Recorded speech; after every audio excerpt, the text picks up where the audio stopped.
everyone. Welcome to another co-author spotlight. We are here at the Lifestyle Medicine Conference, annual conference of the American College of Lifestyle Medicine. And I'm catching up with one of our co-authors of the book, How Healers Heal, Dr. Teresa Hardisty. Hi, Teresa. Well, hello everybody, and thanks for tuning in. This is so fun to be able to do this like in person and live. And these are our badges for the conference. Yeah.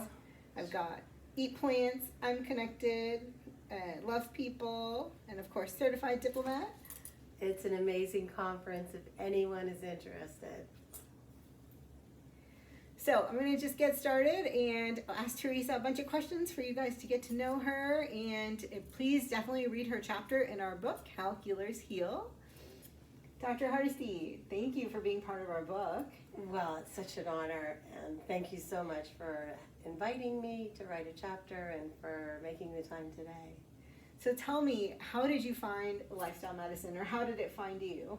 Well, as a pediatrician, I've always had wellness and supporting families to raise children in as healthy of a way as possible and to promote that loving feeling from one generation to another. So it's just a very natural progression from, reading your kids' stories at night and eating around the dinner table and going outside and turning off the TV and saying no to drugs.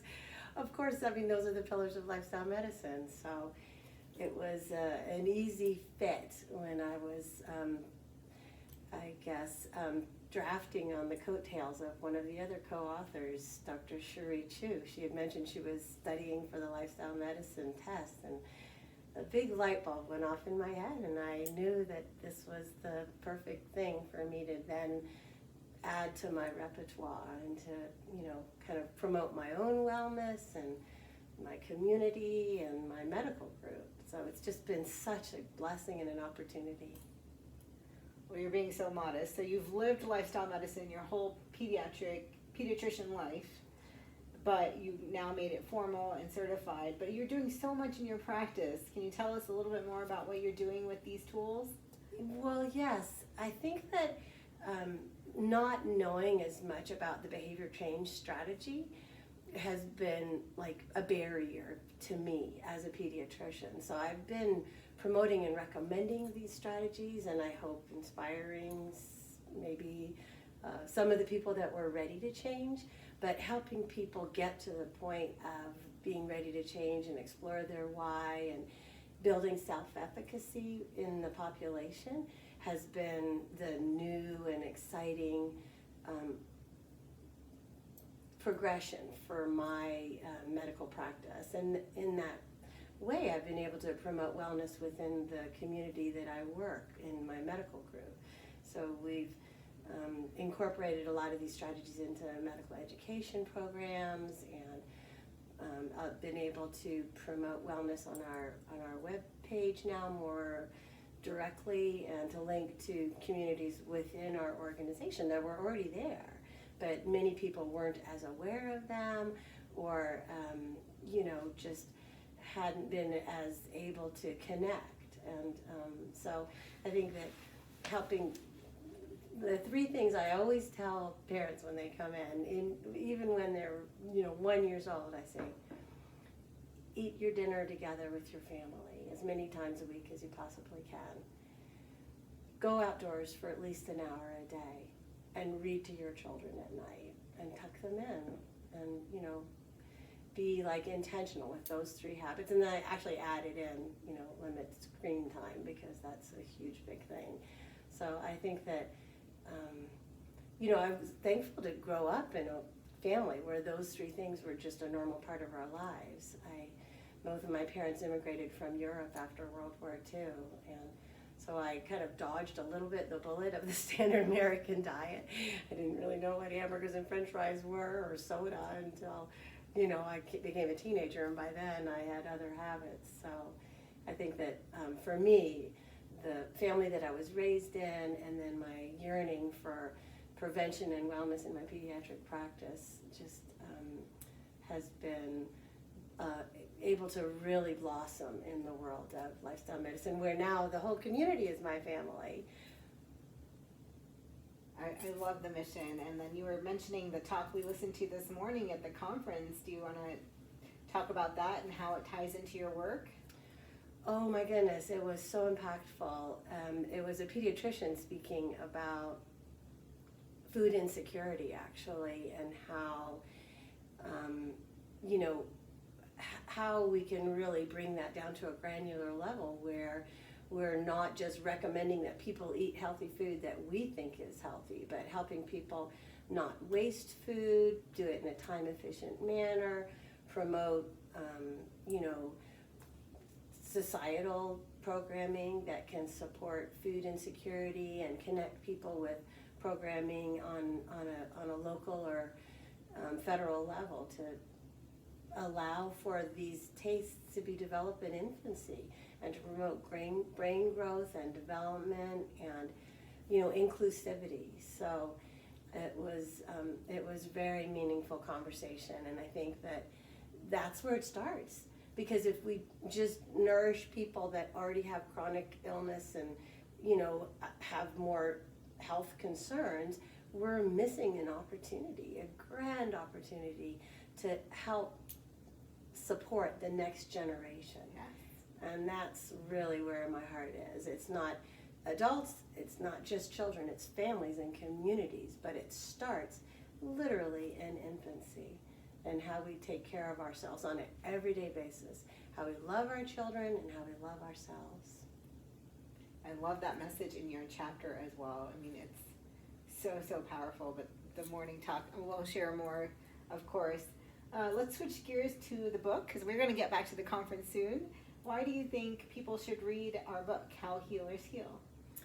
Well, I think that all of us are suffering, and there's so much that's out of control in our lives and in the world.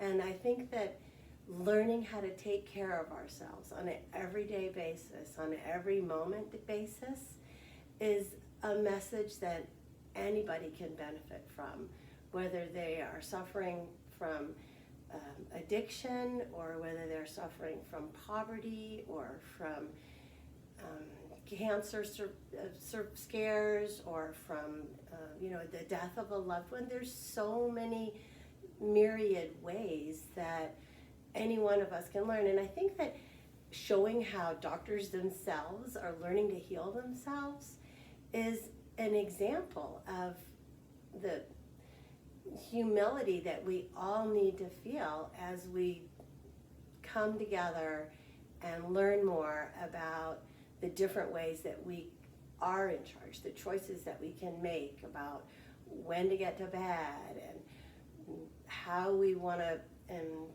appreciate nature, or, you know, what we want to grab for, you know, a snack. I mean, each of these decisions is so important. And I think that seeing how doctors themselves have been changed by this process of learning about self-care, which in my mind is the same as self-compassion and self-love and self-respect. That's the message that I hope it can be inspirational for other people that are seeking wellness and wholeness. I love that. So this book is for everyone, because there's no one that's free from Suffering. the human condition. Yes, and there's so much miraculous and good about the human condition, and I think that that's one of the things that I have been able to cultivate more of a perspective of in learning about this, you know, strategy of community wellness. Oh my gosh. Okay, so you're amazing. You gave us already top takeaways already, but I'm going to ask you for your number one takeaway for making lifestyle changes today. And then we're going to go back to the conference.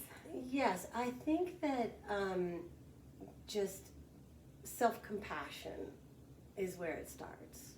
Not judging yourself, not judging others, being aware of our, you know, current health choices, will open up the opportunity for change. And I think that there's no good or bad place to start. It's just a choice that we make. And I think knowing that we have choices and helping other people understand that they have choices is really, I think, an epiphany. It's where that seed starts to blossom. Thank you again for your great questions and for the audience online, and we really look forward to further collaboration, and thanks for being interested. Thank you, everyone. Bye. Bye.